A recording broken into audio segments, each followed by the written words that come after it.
Hai, saya Jo. Balik lagi di Dinding Jo.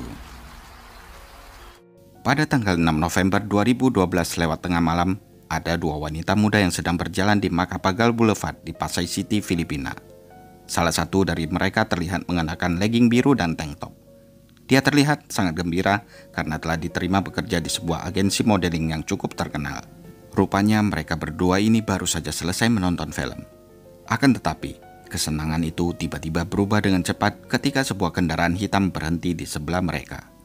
Seorang pria melompat keluar dari mobil tersebut dan dengan cepat menyeret wanita itu ke dalam mobil SUV yang berkaca gelap. Temannya tertinggal di trotoar dan berdiri ketakutan sampai akhirnya polisi menemukan dan membawanya ke kantor terdekat untuk diinterogasi. Beberapa saat kemudian sebelum fajar menyingsing, sebuah mobil Mitsubishi Montero Sport hitam terlihat di 18th Avenue, Cubao, Quezon City. Lalu, tiba-tiba saja terdengar beberapa kali suara tembakan di jalan tersebut, tepatnya di sebelah sekolah. Saat itulah, penduduk setempat melihat sesuatu yang mengerikan. Tubuh seorang wanita muda dengan legging biru telah dilempar keluar dari mobil. Dengan cepat, mobil itu kemudian langsung melaju pergi. Orang-orang dengan cepat mendekati dan mengerumuni wanita tersebut. Sayangnya, ketika hendak ditolong, wanita berlegging biru tersebut telah meninggal dengan matanya yang masih terbuka dan terbelalak lebar.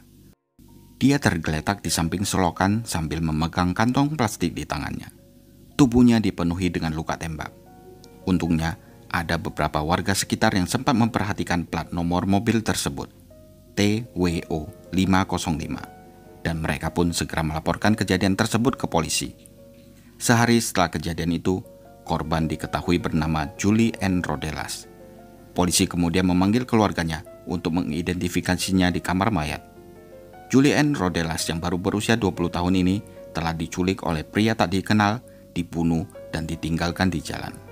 Menurut keluarga dan teman-temannya, Julie dikenal sebagai gadis yang lincah, suka ngomong, dan memiliki ambisi yang besar. Dia ingin menyelesaikan pendidikannya, tetapi karena keluarganya mengalami kesulitan keuangan, dia harus putus sekolah sebanyak 3 kali. Meskipun dia adalah anak bungsu, Julie adalah pekerja keras yang luar biasa. Bahkan, dia pernah berencana untuk bekerja di luar negeri setelah menyelesaikan pendidikannya, supaya dia bisa membantu keluarganya. Sejak usia muda, Julie sadar akan tanggung jawabnya.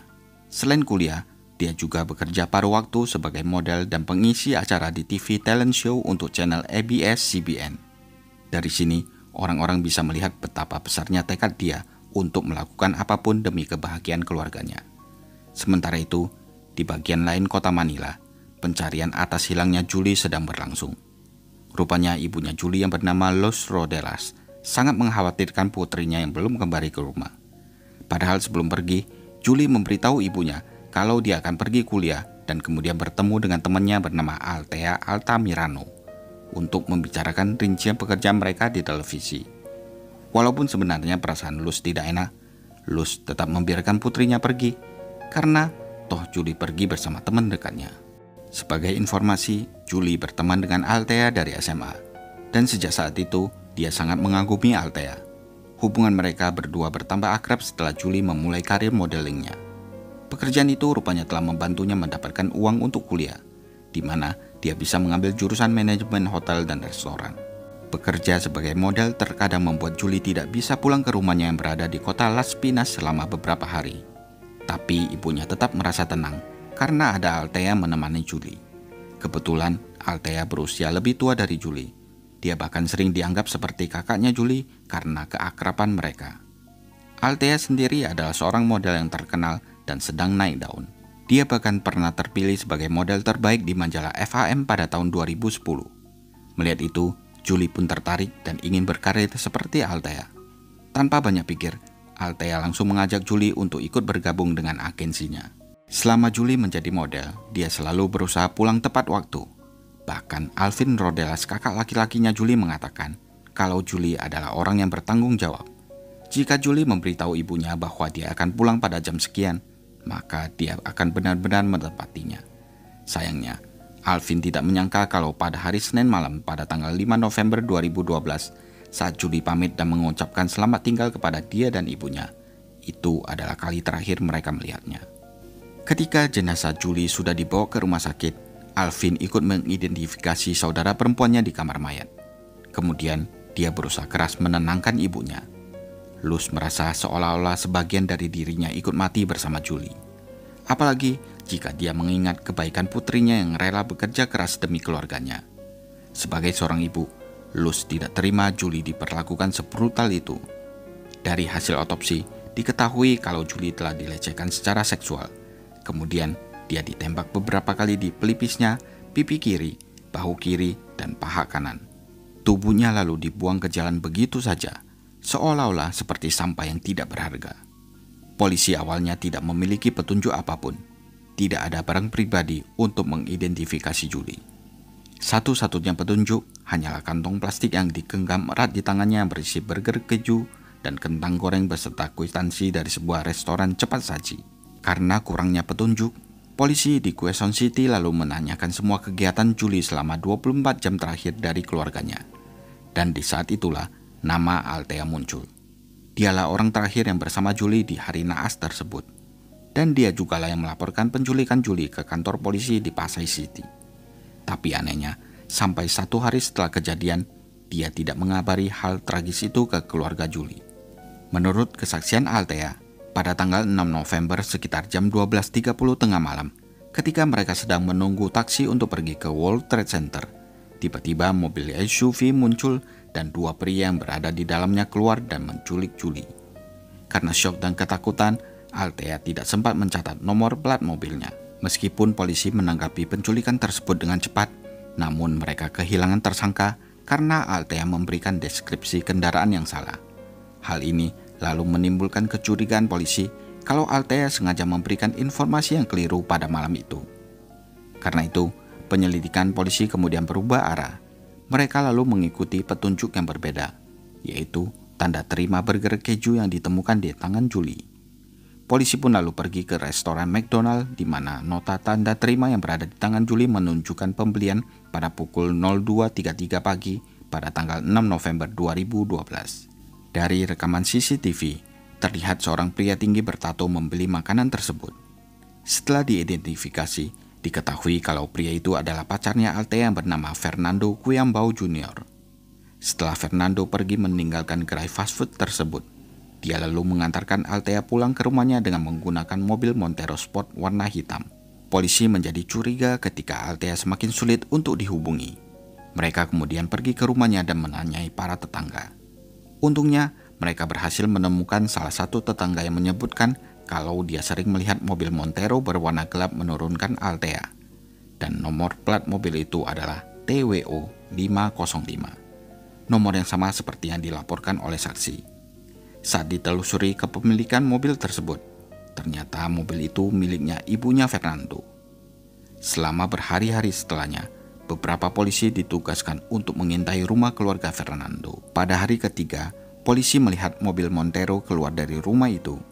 Mereka pun mengikuti mobil tersebut menuju ke Pampanga, di mana di sana terdapat rumah leluhur keluarga Fernando. Mobil Montero tersebut terlihat diparkir di jalan masuk. Polisi yang mengintai kemudian melihat ada seorang wanita di dalam sebuah gubuk bambu. Meski tidak yakin kalau itu adalah Althea, polisi mencoba memanggil namanya. Dan wanita itu menjawab, "Ya." Dia pun langsung diamankan bersama Fernando ke kamp Karingal di Quezon City. Ketika diinterogasi, awalnya Fernando menyangkal keterlibatannya. Akan tetapi, Althea malah menangis meminta maaf dan mengakui semuanya. Dia mengatakan kalau mereka sebenarnya tidak ada maksud untuk membunuh Julie. Sayangnya, Julie telah melakukan sesuatu yang membuat Althea sangat marah. Althea mengakui meskipun di luar tampaknya mereka sangat akrab, tapi dia menyimpan dendam terhadap Julie. Semua ini gara-gara Julie telah membocorkan rahasianya kalau dia sudah memiliki 2 anak. Hal itu menyebabkan dia kehilangan banyak kesempatan kerja. Menurut Althea, apa yang dilakukan Julie itu sangat tidak sopan. Dia menjadi marah dan bermaksud memberikan pelajaran kepada Julie. Althea lalu meminta tolong kepada Fernando, pacarnya yang merupakan seorang pengusaha berusia 32 tahun. Fernando yang juga memiliki usaha pembuatan tato langsung menyetujui ide Althea. Althea tidak menyangka kalau semua ini akan berubah menjadi malapetaka. Dia tidak mengira kalau Fernando dan anak buahnya akan melakukan pelecehan seksual dan pembunuhan terhadap Julie.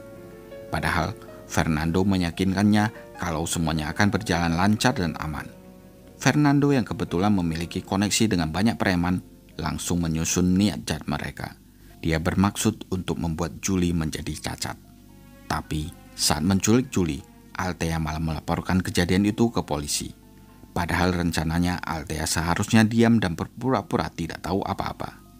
Selama berhari-hari setelah Julie diculik pacarnya, Althea sempat memposting beberapa fotonya dan Julie di Facebook. Seolah-olah dia ingin memberitahu ke orang-orang kalau mereka berdua begitu dekat. Semua ini dia lakukan untuk menutupi kejahatannya dan menjauhkan kecurigaan polisi. Tapi tanpa Althea sadari, saat melaporkan penculikan Julie, seorang reporter sempat merekamnya. Dia tidak kelihatan sedih sama sekali. Althea malah terlihat tenang saat memberikan informasi kepada polisi. Dengan lihai, dia sengaja menyesatkan penyelidikan dan memberikan deskripsi mobil yang salah. Namun beberapa hari kemudian setelah Julie diketemukan tewas, Althea tampak menunjukkan kesedihannya dengan menangis. Hanya saja, netizen di media sosial mempertanyakan keaslian air matanya. Bahkan, ada yang menyebutnya air mata buaya. Singkat cerita, Fernando menunjukkan kepada polisi lokasi di mana Julie disekap. Dan di sana, polisi menangkap Jaimar Waraji yang berusia 22 tahun dan Gelan Pasawilan yang berusia 28 tahun di Salam Kompon yang berlokasi di Barangay Kuliat. Penyergapan itu berlangsung sangat menegangkan, karena Gelan Pasawilan membawa senjata api saat itu. Polisi terpaksa melepaskan tembakan, dan Fahad Usman terbunuh saat berusaha kabur dari kejaran polisi di Barangay Kuliat. Ketika berhasil ditangkap, Jaimar memberikan kesaksian penting dalam detail kejadian ini. Dia menceritakan rencana penculikan Julie sebenarnya telah dirancang sehari sebelumnya. Jaimar Waraji setuju untuk membantu Fernando bukan karena uang, tapi karena merasa berhutang budi kepada Fernando yang baik dan sering mentraktirnya minum minuman keras dan makanan mewah.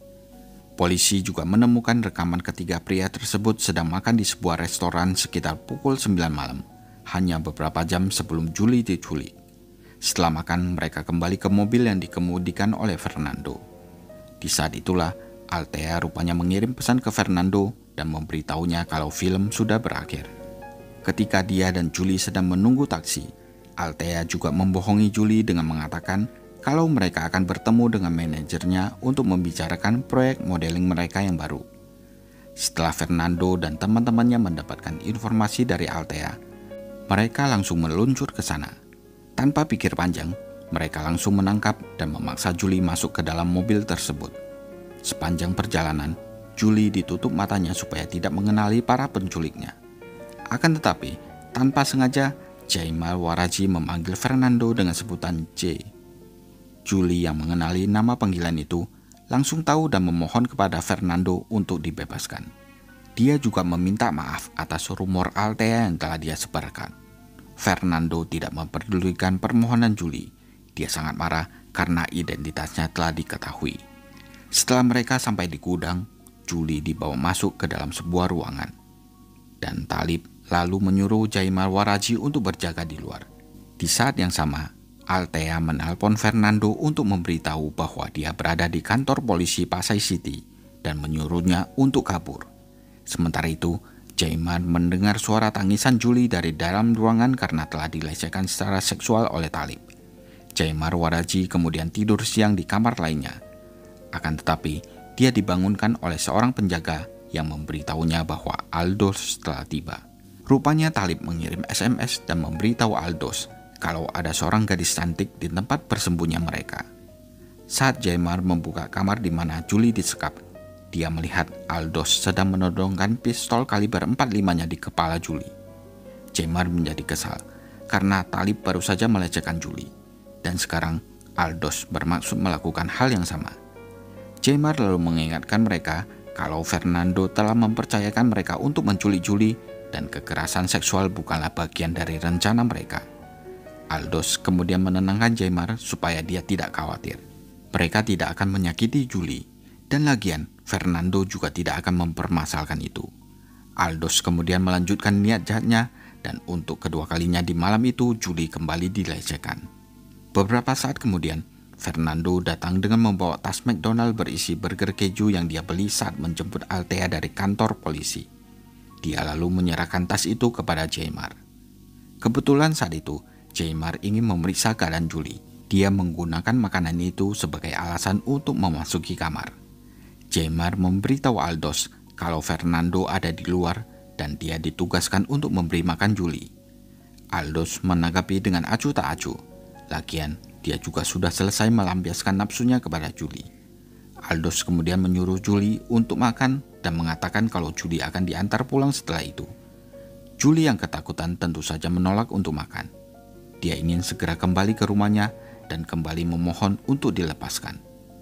Saat itu Julie belum tahu kalau Fernando telah memerintahkan Talib dan Aldous untuk membunuhnya. Sambil memegang kantong McDonald's yang berisi burger keju, Julie dimasukkan kembali ke dalam mobil. Jaymar tidak ikut dengan yang lainnya ketika mereka membawa Julie pergi. Ketika mereka kembali, Aldous memberitahu Jaymar bahwa dia telah menembak Julie sekali di kepala saat di dalam mobil, dan kemudian Talib melepaskan tembakan berikutnya. Setelah itu, mereka membuang tubuh Julie dan melarikan diri dari tempat kejadian. Tanpa mereka sadari, rupanya Julie masih memegang kantong McD yang di dalamnya terdapat nota pembelian. Rencana awalnya, mereka hanya melukai atau membuat Julie menjadi cacat. Tapi Fernando menyuruh mereka untuk membunuh Julie karena dia telah mengenalinya. Karena hal ini, Talib dan Aldous didakwa dengan tuduhan telah melakukan pelecehan seksual dan pembunuhan. Namun keduanya tidak pernah berhasil ditangkap dan tetap menjadi buron. Persidangan kasus ini dimulai pada tanggal 12 Februari 2013.